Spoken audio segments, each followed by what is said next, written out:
Welcome to Maya's kitchen. இன்னைக்கு தட்டை எப்படி செய்யலான்னு பார்க்க போகிறோம்.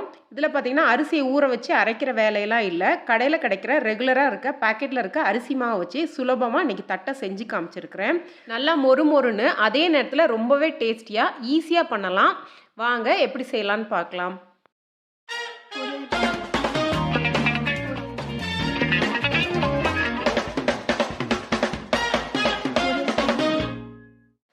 தட்டை பண்ணுறதுக்கு ஃபஸ்ட் நம்ம பாசிப்பருப்பை ஊற வைக்க ஆரம்பிச்சிடலாம். 1/4 கப் பாசிப்பருப்பு எடுத்துருக்கிறேன். இதை நல்லா 2 வாட்டி கழுவிட்டு ஒரு அரை மணி நேரம் ஊற வச்சுக்கோங்க.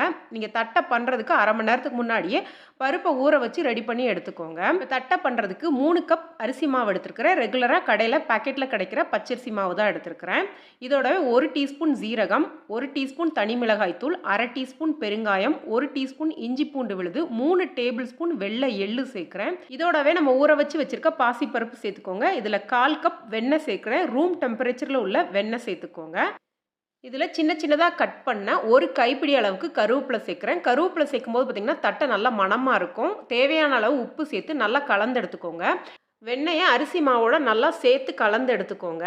அரிசியோட நல்லா வெண்ணெய் கலந்து எடுத்துட்டிங்கன்னா உங்களுக்கு தட்டை நல்லா மொறு மொறுன்னு இருக்கும். இப்போ பார்த்திங்கன்னா நல்லா நான் கலந்து எடுத்துட்டேன். இந்த அளவுக்கு கலந்து எடுத்ததுக்கப்புறமா தண்ணி ஊற்றி நம்ம பிசைய ஆரம்பிக்கலாம்.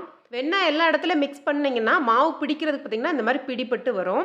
வெண்ணெய்க்கு பதிலாக சூடாக இருக்க எண்ணெய் கூட நீங்கள் 1/4 கப் சேர்த்துக்கலாம். இதுக்கு தேவையான அளவு தண்ணி சேர்த்து மாவை பிசைஞ்சு எடுத்துக்கோங்க. மாவு பிசைகிற பதம் பார்த்திங்கன்னா நம்ம சப்பாத்திக்கு மாவு பிசைவோம் பார்த்திங்களா, அதை விட கொஞ்சம் லூஸாக இருக்கணும். அதே மாதிரி ரொம்ப லூஸாக இருக்கக்கூடாது. ரொம்ப லூஸாக பிசைஞ்சாலும் உங்களுக்கு தட்டை தட்டி எடுக்கிறது கஷ்டமாக இருக்கும். அதே மாதிரி டைட்டாக பிசைஞ்சிங்கன்னா தட்டை சாப்பிடும்போது கொஞ்சம் கடுக்கடுக்குன்னு இருக்க மாதிரி இருக்கும். இந்த அளவுக்கு நீங்கள் பிசைஞ்சு ரெடி பண்ணி எடுத்துக்கோங்க.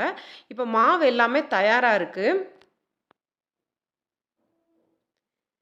இப்போ மாவோட பதம் பார்த்திங்கன்னா இந்த அளவுக்கு இருக்கிற மாதிரி பிசைஞ்சு ரெடி பண்ணி வச்சுக்கோங்க. மாவு பிசைஞ்சதுக்கப்புறமா இதை சின்ன சின்ன உருண்டைகளாக உருட்டி எடுத்துக்கிட்டிங்கன்னா உங்களுக்கு தட்டை தட்டி எடுக்கும்போது ரொம்ப ஈஸியாக இருக்கும். உங்களுக்கு விருப்பமான சைஸில் உருட்டிக்கோங்க. இன்றைக்கி நான் பண்ணுறது கொஞ்சம் பெரிய சைஸ் தட்டையாக பண்ணுறனால இந்த சைஸில் உருட்டியிருக்கேன். கொஞ்சம் சின்ன சின்ன தட்டையாக பண்ணாலுமே உங்களுக்கு ஈஸியாக தான் இருக்கும். உங்களுக்கு விருப்பப்படி உருட்டி எடுத்துக்கோங்க. இப்போ உருண்டைகள் எல்லாமே தயாராக இருக்குது. அடுத்து நம்ம தட்டையை தட்ட ஆரம்பிச்சிடலாம். இந்த மாதிரி பூரி ப்ரெஸ் பண்ணுறது இருந்துச்சுன்னா அதில் ஒரு பாலித்தீன் கவர் எடுத்து கொஞ்சமாக எண்ணெய் தடவிக்கோங்க. 2 பக்கத்துலையுமே எண்ணெய் தடவிட்டு ஒரு உருண்டை நடுவில் வச்சு லைட்டாக ப்ரெஸ் பண்ணி எடுத்தாலே உங்களுக்கு நல்லா ரவுண்டாக உங்களுக்கு தட்டை ஷேப் கிடைக்க ஆரம்பிச்சிரும். அதிகமாக அழுத்தணும்னு அவசியம் இல்லை. லைட்டாக மட்டும் ப்ரெஸ் பண்ணி எடுத்துக்கோங்க. இந்த மாதிரி ரெடி பண்ணதை ஒரு பாலித்தீன் கவரில் எண்ணெய் தடவியோ இல்லை துணியிலையோ நீங்கள் அடுக்கி வச்சிட்டிங்கன்னா எண்ணெயில் போட்டு பொரிச்சு எடுக்கும்போது நம்மளுக்கு ஈஸியாக இருக்கும். ஒரு தடையும் உருண்டையை ப்ரெஸ் பண்ணி எடுக்கும்போது பேப்பரில் எண்ணெய் தேய்க்கணும்னு அவசியம் இல்லை. ஒரு 4-5 உருண்டை ப்ரெஸ் பண்ணி எடுத்ததுக்கப்புறமாவே நீங்கள் எண்ணெய் தேவை இருந்தால் தேய்ச்சி எடுத்துக்கோங்க. உங்ககிட்ட பூரி ப்ரெஸ் பண்ணுறது இல்லைனா இப்போ நான் சொல்கிற மெத்தடும் ஈஸியாக இருக்கும். ஒரு பாலித்தீன் கவரில் எண்ணெய் தடவிக்கோங்க. நம்ம ரெடி பண்ணி வச்சுருக்க உருண்டையை வச்சுட்டு மேலே ஒரு பாலித்தீன் கவர்லேயும் லைட்டாக எண்ணெய் தடவிட்டு இந்த மாதிரி ஃப்ளாட்டாக இருக்க கிண்ணோ இல்லாட்டா டம்ளர் ஏதாட்டும் எடுத்து லைட்டாக அழுத்துனிங்கனாலே உங்களுக்கு ரவுண்ட் ஷேப் கிடைக்க ஆரம்பிச்சிரும்.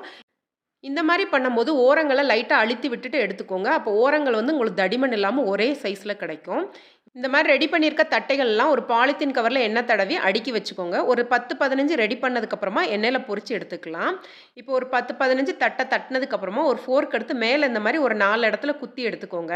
இந்த மாதிரி மேலே ஓட்டை போடுறதுனால நம்ம எண்ணெயில் போடும்போது தட்டை உப்பலாக வராமல் நல்லா ஃப்ளாட்டாக தட்டை ஷேப்பில் கரெக்டாக கிடைக்கும். அதனால நம்ம இதில் ஓட்டை போட்டு எடுத்துக்கிறோம். இதே மாதிரி எல்லாமே ரெடி பண்ணதுக்கப்புறமா நம்ம எண்ணெயில் போட்டு பொரிச்சு எடுக்கலாம். எண்ணெயில் போடும்போது இந்த மாதிரி எடுத்திங்கனாலே உங்களுக்கு ஈஸியாக வர ஆரம்பிச்சிரும். எண்ணெய் நல்லா காஞ்சதுக்கப்புறமா கொஞ்சம் கொஞ்சமாக போட்டு பொரிச்சு எடுத்துக்கோங்க. நீங்கள் எடுத்திருக்க எண்ணெய்க்கு ஏற்ற மாதிரி போட்டு பொரிச்சு எடுத்துக்கோங்க. எப்போவுமே தட்டை சுடும்போது எண்ணெயோட அளவு அதிகமாக இருந்துச்சுன்னா தான் தட்டை எண்ணெய்க்குள்ளே போய் முங்கி வரும்போது தான் உங்களுக்கு நல்லா மொறு மொறுன்னு இருக்கும். ஒரு பக்கம் நல்லா வெந்ததுக்கப்புறமா திருப்பி விட்டுக்கோங்க. இது இடையில நல்லா திருப்பி விட்டு 2 பக்கம் பொன்னிறமாக வந்ததுக்கப்புறமா எண்ணெயிலேருந்து எடுத்திங்கன்னா சூப்பரான டேஸ்டியான மொறுமொறுப்பான தட்டை தயாராகிரும். நல்லா பொன்னிறமாக ஆனதுக்கப்புறமா எண்ணெயோட சலசலப்பும் அடங்கினதுக்கப்புறமா நீங்கள் எண்ணெயிலேருந்து எடுத்துக்கலாம். இதே மாதிரி நம்ம ரெடி பண்ணியிருக்க மாவு எல்லாத்தையுமே சுட்டு ரெடி பண்ணி எடுத்துக்கோங்க.